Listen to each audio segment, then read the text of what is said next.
Hey, welcome back to another episode from Life from Living Well.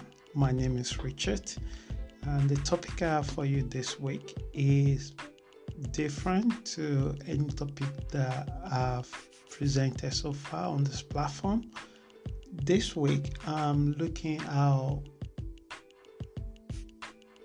I call the topic Our Words.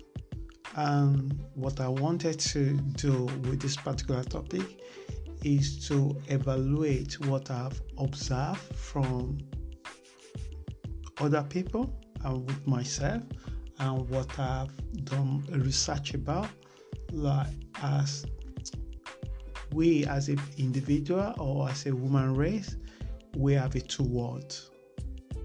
So I call the topic of this podcast Our Words.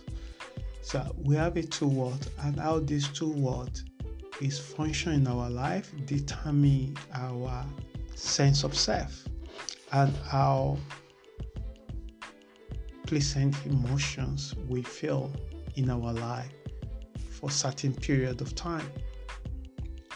So I break it down that as we have a day and night, we also have a two hand, we have a two eyes. Unfortunately, some people don't have any eyes or they have one. But where I'm going this morning or this week is more about how one word, if we overly invest in it, could cause damage or pain in another word. We have to find the balance between these two words. So, our physical word is the word that most people only know as a word.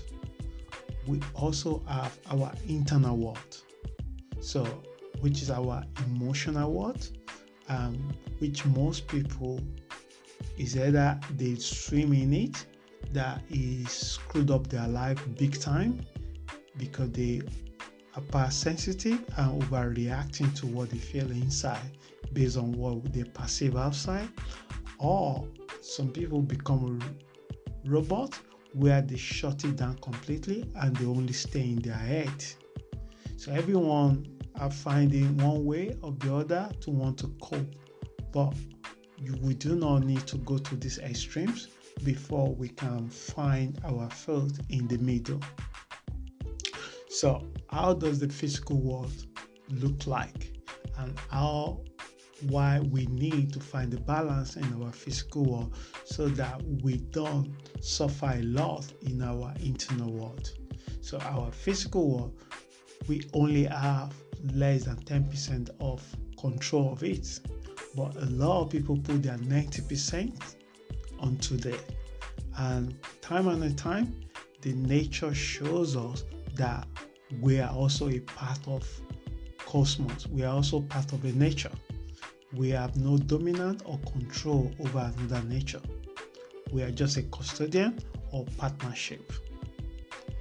And then our internal world, where unfortunately not everyone have walked or wanted to go in to familiarize themselves as they familiarize themselves to their physical world, to know what they like, why they like it, and what they don't like, how they react, what made them react, what triggered them.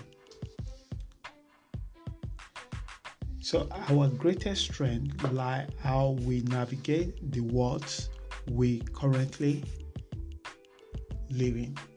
The physical world and our internal world. We're going, we're coming. We're going, we're coming.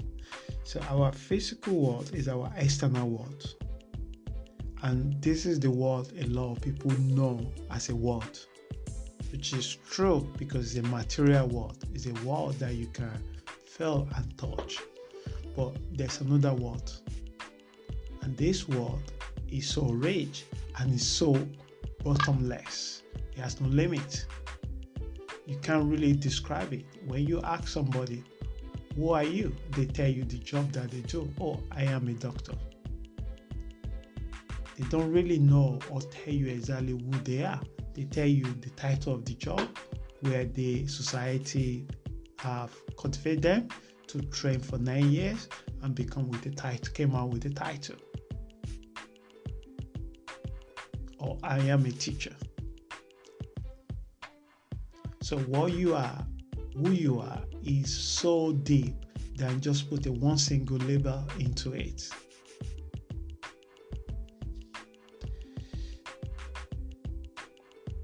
So let's firstly look into our external world. Our external world is a world where there is other people, there is being, there is animal, there is bacteria, there is a virus, there is a wind. There's so many things there. Also, in the external world, there is also a chance of forming, creating relationship. Having family or not having family, belong to a family, having a sister, having a brother, having a children, or having a husband or having a partner. The people you work with or people that work with you. The businesses that you created or the businesses that you work in. The money that you earn every month or the money that you make every day. The money that you have in a savings or the money that you have in investment. The car you drove, the title you have, based on how well you've done for yourself academically or career-wise. The position that you attain. These are external worlds. And this is good. But the problem comes when we overly invest in our external world and we ignore our internal world. So let's look at our internal world. So what I've seen and I've come to clarify, identify, and evaluate as internal world is more how we feel. When we feel happy, it's not the outside, it's the inside of us that feel it. When we feel joyful, it's not the outside, it's the inside of us that feel it. We perceive an event, our mind put the meaning to it, and it creates some kind of chemical in our brain, in our body, and we feel the joy. It's inside, not the outside. Happiness, anger, fear, jealousy, envy, sadness, being content, be peaceful, calmness, even vengeance. These are the things part of our internal world. These emotions, this mood, this behavior is something within us, not the outside. The outside might trigger it, but the inside world, if we are not familiar to it, if we are not understood it, if we are not feel comfortable with it as we feel comfortable with the physical world, we're going to be imbalanced and feel complacent most of the time. So deep down, all people want internal world and experience more pleasant of their internal world. Most people want to be happy, so they do different things to look for their happiness outside. Most people looking for a work, they find a job, they give up looking for a work. So I'm going to try and bring a little story, and it's a very profound story if you try to see what the story is trying to tell.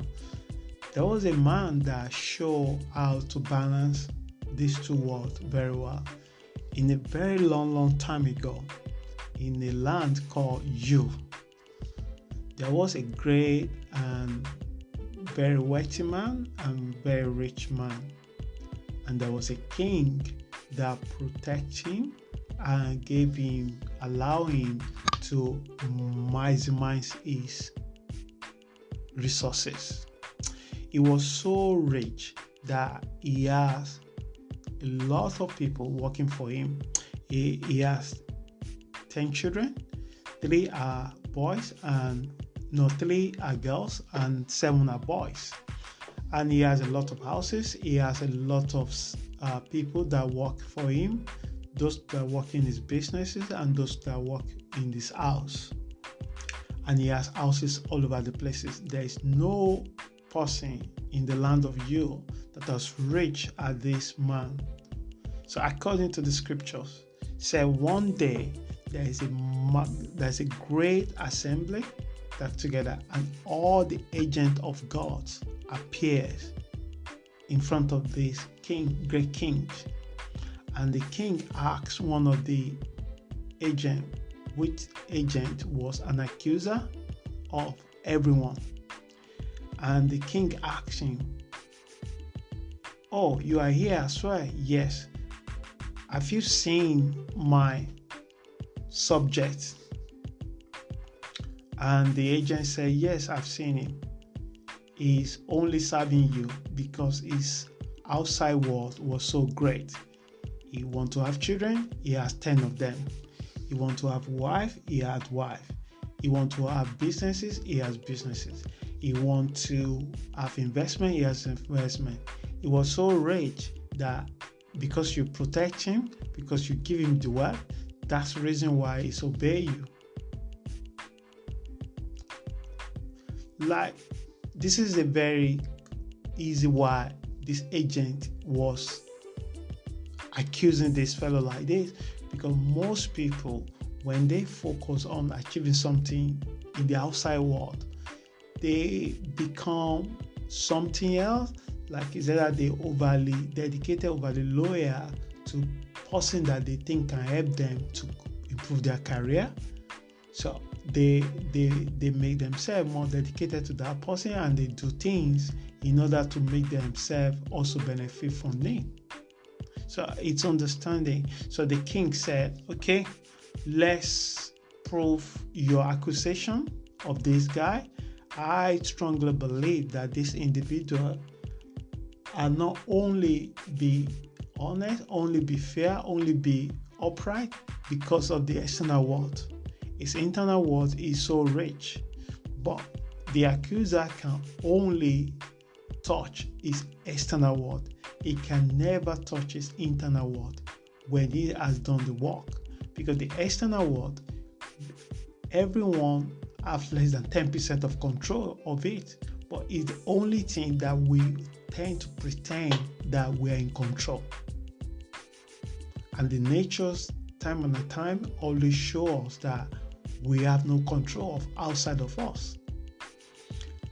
How you say things and how people interpret it, you have no control of it. Whether people like you or they don't like you, you have no control of it. You have control the interpretation you put to it. So the accuser left the great king, and he went one by one. He started touching what this great rich man have. So his name, according to scriptures, called Job. So this man lost one day, lost everything. He lost 10 children in one day. A house, a great wind came, and it's like earthquake shook, and when they're having lunch or dinner or festival or celebrating, the whole house collapsed and killed all these children. One of his servants escaped and ran to him, and he said to him, "Masters, calamities happen. All your children is dead in an accident."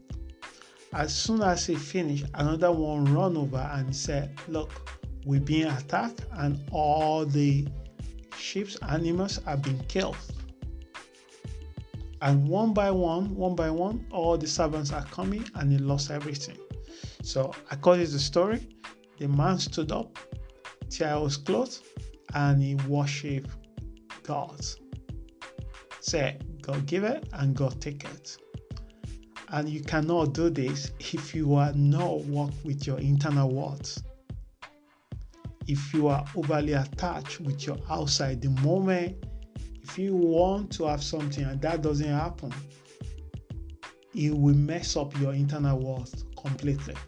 You will begin to always feel inadequate because your internal world is not exist at all. So to find the balance is to use this opportunity to work with your internal world, because time and time, like Socrates put it, that there's a true tragedy in life. One tragedy is to not get the thing that you want. Another tragedy is to get what you want. So whatever you do, once your internal world is rich and you have do the work, you are comfortable with it, you have accept all your emotion and your mood, and you let your mind at peace by working one by one with it, you begin to float. Even when your external world become unstable, it will not temper with your peace of mind. So the irony of this particular podcast is you have two worlds, and you have to know how to master both. There's a world where you have complete and total control, which is your internal world. There's a world that you have no control. You are just a participant of it as well. You are co-hosting of it as well. You have influence, but you cannot control it. And you have to ask yourself, have you got this right? And if you are not, begin to look into your internal world as well and work yourself up from your internal world.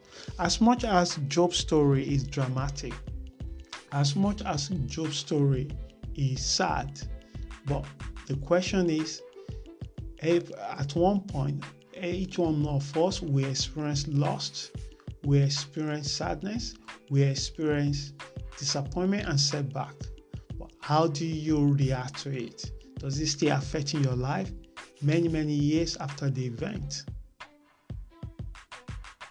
Because if it's still affecting your life, how could you be more creative when your mind is stuck and troubled?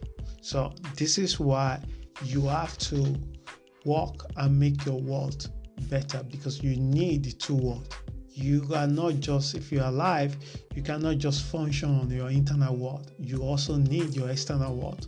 But what I'm saying to you is that overly invest on your external world and ignore your internal world will create unnecessary, unpleasant emotions and pain and suffering. So I hope this podcast helps someone. And if you have any question, please write to me at info@lifeforlivingwell.info. My name is Richard. I hope you have an amazing week. Thank you.